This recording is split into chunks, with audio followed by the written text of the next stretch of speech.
ഉയർന്നു തുടങ്ങി, കുടകൾ ഉയർന്നു തുടങ്ങി. ആരവം നമുക്ക് കേൾക്കാം. കുടകൾ ഓരോന്നോരോന്നായി ആകാശത്തേക്ക് ഉയർന്നു തുടങ്ങി. വലിയ ആരവം കേൾക്കാം. തിരുവമ്പാടിയെയും പാറമേക്കാവിനെയും പ്രോത്സാഹിപ്പിക്കുന്ന ദേശക്കാരുടെ ഇടയിൽ അവരുടെ കുടകൾ ഓരോന്നോരോന്നായി ആനപ്പുറത്തേക്ക് നീങ്ങുന്നു. അത് ഉയർന്നു പൊങ്ങുന്നു. ആളുകൾ ഹർഷാരവത്തോടെ അതിനെ സ്വാഗതം ചെയ്യുന്നു. തിരുവമ്പാടി ഒരു സെറ്റ് കുടകൾ ഉയർത്തി, അതിന് മറുപടി മറ്റൊരു നിറക്കൂട്ടുള്ള കുടകൾ ഉയർത്തി പാറമേക്കാവ് മറുപടി നൽകുന്നു. ഇടംപെടുക്കുന്ന ആനയുടെ മുകളിൽ ഒരു കുട, മറ്റു കുടകൾക്കെല്ലാം ഒരേ നിറം. അങ്ങനെ പാറമേക്കാവ് മറുപടി പറയുന്നു. തിരുവമ്പാടി അതിന് മറുപടി പറയുന്നു. അങ്ങനെ തിരുവമ്പാടിയും പാറമേക്കാവും പറഞ്ഞും കൊടുത്തും അങ്ങനെ മുന്നേറുന്ന കാഴ്ചയാണ് നമ്മൾ കാണുന്നത്. തിരുവമ്പാടിയുടെ കുടകൾ ഓരോന്നോരോന്നായി ഉയരുന്നു. പാറമേക്കാവ് അതിന് മറുപടി പറയുന്നു. പാറമേക്കാവിന്റെ പുതിയ കുടകൾ ഉയരുന്നു. തിരുവമ്പാടി അതിന് മറുപടി പറയുന്നു. അങ്ങനെ കുടമാറ്റം, ആരോഗ്യകരമായ മത്സരം. അതാണ് തൃശ്ശൂർ പൂരം എക്കാലവും നമുക്ക് സമ്മാനിക്കുന്നത്. ആ മത്സര കാഴ്ചകളിലൂടെയാണ് പ്രിയപ്പെട്ട പ്രേക്ഷകരെ പോകുന്നത്. ഇതാ വീണ്ടും കുടകൾ ആകാശത്തേക്ക് ഇങ്ങനെ ഉയരുകയാണ്.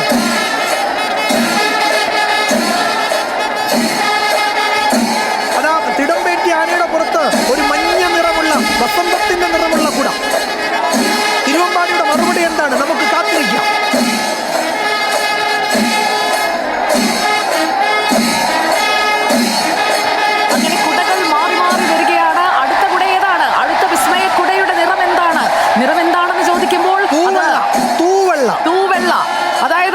ശുഭ്രവർണ്ണത്തിലുള്ള ഒരു കുട ഇതാ വന്നിരിക്കുകയാണ്. അങ്ങനെ വെളുപ്പും സ്വർണ്ണ നിറവും ചേർന്ന് നിൽക്കുന്ന ഒരു ശുദ്ധിയുടെ, ചൈതന്യത്തിന്റെ ഒക്കെ അടയാളപ്പെടുത്തലാണ് വെളുപ്പെന്ന് പറയാം. അങ്ങനെ വെളുപ്പും മഞ്ഞയും സ്വർണവും വെള്ളിയും കലർന്ന നിറത്തിൽ അങ്ങനെ നിൽക്കുകയാണ്. അതാ നോക്കൂ, തിരുവമ്പാടിയുടെ ആ ഒരു കുടമാറ്റത്തിന്റെ തിരുവമ്പാടി അല്ലേ, വെള്ള മനോഹരമായ വെള്ള നിറത്തിൽ നിറഞ്ഞാടി തിരുവമ്പാടി.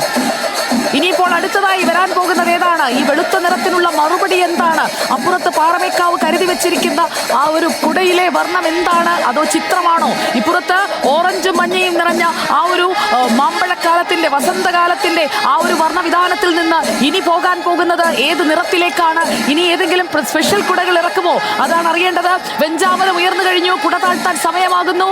അടുത്ത വെഞ്ചാമരം താഴ്ന്നു വരുമ്പോൾ ആ കുടകൾ മാറ്റി അടുത്ത കുടകൾ പിന്നിൽ തയ്യാറാകും. തൊട്ടടുത്ത കുടകളിലേക്ക് അത് ഒരു റിലേ പോലെയാണല്ലേ, ഒരു ബാറ്റൺ കൈമാറുന്നത് പോലെ കുടകൾ കൈമാറുകയാണ്. അടുത്ത കുട ഇതാ ഉയരുന്നു. അതൊരു വർണ്ണക്കുടയാണ്.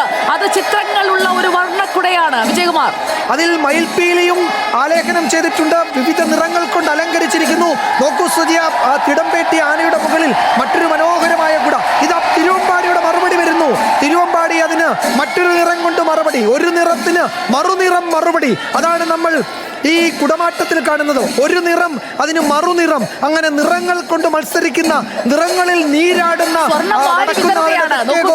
തിരുവമ്പാടി കൂടുതലായി സ്വർണം വാരി വിതറുകയാണ്. നോക്കൂ, മജന്തയും ഇപ്പുറത്ത് വെള്ളയും നീലയും മഞ്ഞയും എല്ലാം കലരുന്ന ഒരു ബഹുവർണ്ണമാണ് പാറമേക്കാവ് നിരത്തുന്നതെങ്കിൽ ഇപ്പുറത്ത് ചിത്രങ്ങളുള്ള കുടകൾ, ചിത്രക്കുടകൾ നിരത്തിക്കൊണ്ടുള്ള ആ ഒരു മനോഹരമായ കാഴ്ചയാണ് നമ്മൾ കാണുന്നത്. ഇങ്ങനെ കുടകൾ മാറി മാറി വരുമ്പോൾ എത്ര സെറ്റ് കുടകളാണ് മാറി വരിക എന്നതറിയാൻ രണ്ട് ഭാഗത്തേക്കും, അതായത് ഇടത്തേക്കും വലത്തേക്കും നോക്കി നിൽക്കുന്ന ഒരു പുരുഷാരത്തെ നമ്മൾ കാണുകയാണ്. ഈ ഒരു മത്സരം, ഇതൊരു ആരോഗ്യകരമായ മത്സരമാണ്. കുടമാറ്റത്തിലെ ആ ഒരു വർണ്ണ വൈവിധ്യം നോക്കൂ. പലതരത്തിൽ, അതായത് കലാകാരന്മാരുടെ കലാ സൃഷ്ടികളൊക്കെ കുടയിൽ വരുന്ന, അല്ലെങ്കിൽ കുട ഒരു ക്യാൻവാസായി മാറുന്ന മനോഹരമായ കാഴ്ചയാണ് പ്രിയപ്പെട്ട പ്രേക്ഷകരെ നിങ്ങൾ ഈ കുടമാറ്റത്തിലൂടെ കണ്ടുകൊണ്ടിരിക്കുന്നത്.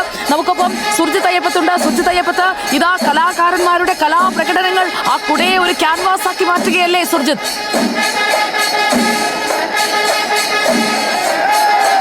കുടയെ ഒരു ചിത്രക്കൂടായി മാറുന്നു കുടകൾ എന്നുള്ളതാണ്. മനോഹരമായ കുടകൾ, അത് മത്സരബുദ്ധിയോടുകൂടി തിരുവമ്പാടിയും പാറമേക്കാവും ഉയർത്തിക്കൊണ്ടേയിരിക്കുന്നു.